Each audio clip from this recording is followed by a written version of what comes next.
Jadi mohon maaf salah Mbah Ageng Korek atau Mbah Abdul Lazim yang di Makaman di Brodol ya. Pertama kita ngomong sejarah. Sejarah itu kan juga susah. Satu, mungkin kita hanya dengan bukti-bukti, dan bukti itu kadang tuh banyak. Akhirnya orang punya persepsi kesimpulannya adalah bukti-bukti yang memang on titiknya kemana itu kan seperti itu. Nah, secara pribadi saya mohon maaf, tentu yang saya sampaikan tentang Mbah Ageng ini ya sekilas yang saya tahu aja. Jadi Mbah ini insya Allah yo dari Timur Tengah, bukan orang Jawa, bukan dari Timur Tengah.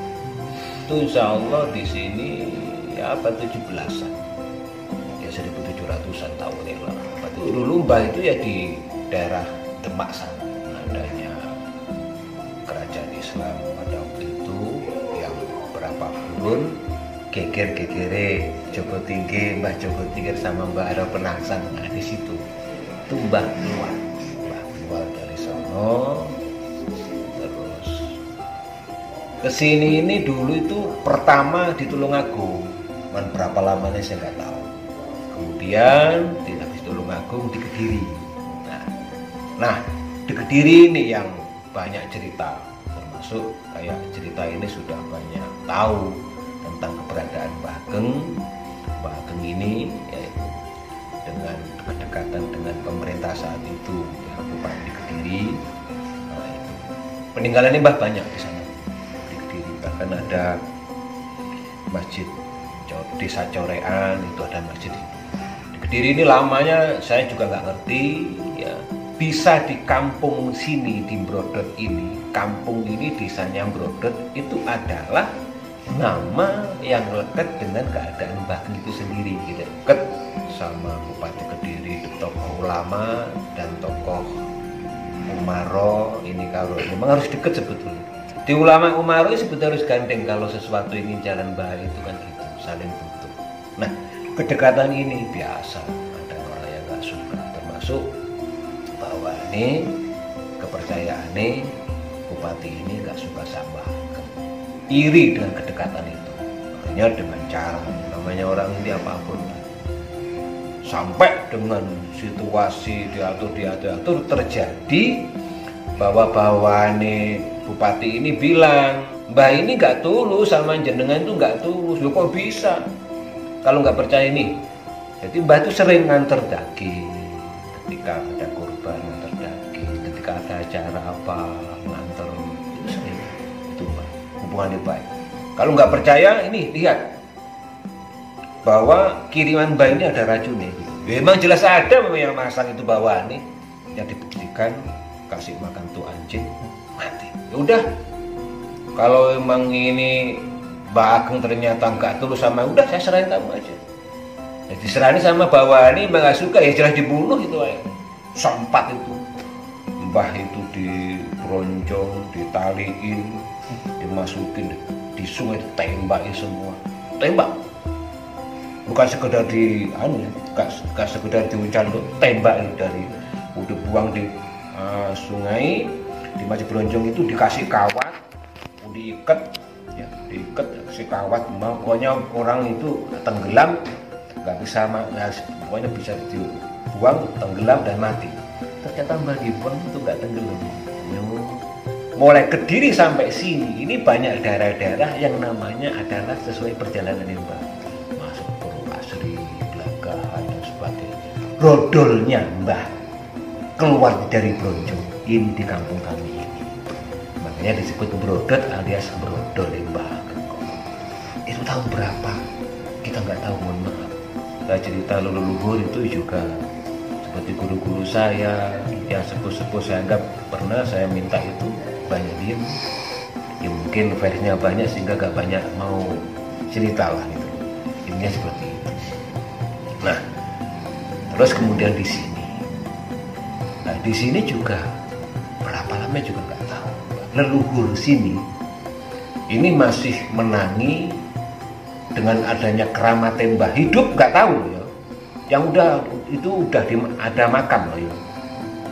Jadi di sini ada makam dan Masjid Tiban ini. Kalau orang kampung sini menyebut Masjid Tiban. Masjid Tiban itu bukan tiba-tiba ada, enggak. Orang itu ada, tapi masjid itu udah ada, bukan muncul begitu aja. Atau apa ya, keramat itu tahu semua. Sebab di sini ini dulu ada sebelah barate makom, sebelah barate Masjid Tiban ini ada namanya Sungai Basin. Itu tempat pembuangan burung-burung yang lewat di atas makom Mbah sama di atas masjid ini mati. Tiap pagi itu leluhur cerita. Itu juga tahun berapa burung itu udah gak mati. Tapi dibarengin angin gede, kenceng gedenya bukan main, banyak pohon itu roboh di kampung sini. Dan angin itu larinya barat sama ke utara, di Moncok. Habis itu burung lewat, sudah tidak mati lagi. Mungkin Mbah ini mungkin di sini gitu ya. Banyak tempat, banyak peninggalan Mbah di sini banyak. Dulu tuh ada katanya dibawa ke balai. Ada. Bahkan pernah setahun berapa itu saya datang dari Jakarta, Mas, katanya datanya ada ini, situs ini ada. Bahkan saya disuruh ngitung saya bangun di sini berapa, habis berapa diganti kok ya enggak waktu itu. Nah peninggalannya saya juga ngerti banyak, termasuk katanya pancing banyak, kitab banyak, dan kitab banyak tulisan tangan. Nah, termasuk yang di sini kota itu ada kota tapi udah direnov sedikit kota. Termasuk ada kertapan itu tempat Mbah untuk munajat, tempat Mbah untuk berdiam diri mengatas sama Allah. Batu itu akan ada bekas ya, telapak tangan ada. Enggak ya, betul-betul enggak ada. Betul lah ya. Dulu ada di tempat kaki kayak orang duduk dan telapak tangan orang sujud itu ada di sini. Jadi banyak kayak gitu. Yang jelas kami mohon maaf sebagai warga masyarakat di sini ya, bahwa ini sosok Mbah adalah seorang wali, ya tentu kita berkewajiban sama-sama ini biar yang datang kan banyak ziarah di sini. Banyak Mas, terutama dari Kediri, dari mana-mana, dari Jawa Tengah juga ada. Pokoknya ada, nggak terlalu ramai tapi ada aja. Yang minta doanya semua, yang mudah-mudahan dengan keberadaan Mbah di sini ya bisa menambah keberkahan, kemakmuran di masyarakat. Yang jelas bahwa seorang wali ya tentu harus kita manfaatin sebetulnya. Ya kita ziarah, kita minta tawasul, karena itu kekasih Allah. Sekarang Mas tahu sendiri lah, burung aja lewat makomnya dulu mati, gimana sama orangnya Mas? Atau masuk Mbah dimasukin sungai Kediri sampai sini nggak mati, itu kalau orang nggak punya karomah masa bisa Mas? Ditembak juga nggak apa. Ada cerita ini Mbah punya ilmu Rogo Sukmo, ada. Jadi ya entah dibakar ataupun dimasukin air, kayak kalau punya Rogo Sukmo nggak bisa mati. Jadi semuanya Allah, tapi sarana itu ada cerita ilmunya Mbah seperti itu. Ada memang pada waktu dari Kediri Mbah gak tenggelam, ini ada dari buaya-buaya ini memang menyangga dari bawah. Jadi masyarakat itu harus tahu kayak gini, harus tahu sejarah, tahu keilmuan semua wali, karena semua nggak lepas dari seperti ini. Lebih-lebih terhadap para wali.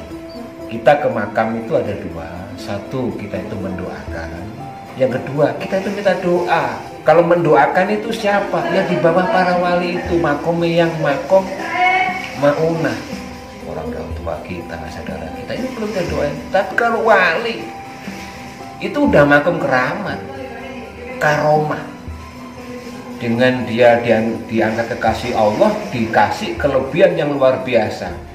Ini kita minta berkah Mas, bukan syirik. Jadi ke makam itu nggak syirik. Nah sekarang gini sih, kalau mohon maaf nih, ke makam dianggap syirik. Sekarang gini lah, kita sekarang masih hidup, mau apa aja, kita mau apa aja. Ngapain kita lantaran sama teman-teman kita, sama pejabat, sama siapa? Gak langsung aja sama Allah. Nah itu gambaran sama sebetulnya. Nah, jadi ini saya himbau lah bahwa kita ini hidup karena hidup ini nggak ringan. Kita harus mendekatkan ya langsung kepada Allah, tapi dengan lantaran-lantaran termasuk para wali. Ini penting banget buat kita untuk menghadapi dunia maya ke depan ini. Mbah di sini merupakan ya sosok dan tokoh-tokoh para ulama-ulama yang benar-benar sepuh, termasuk pendiri dari Lirboyo, pondok-pondok besar Kediri semua. Ini semua ziarah ke sini, dan mereka para wali-wali juga menyebut Mbah ini min jumlatil auliya.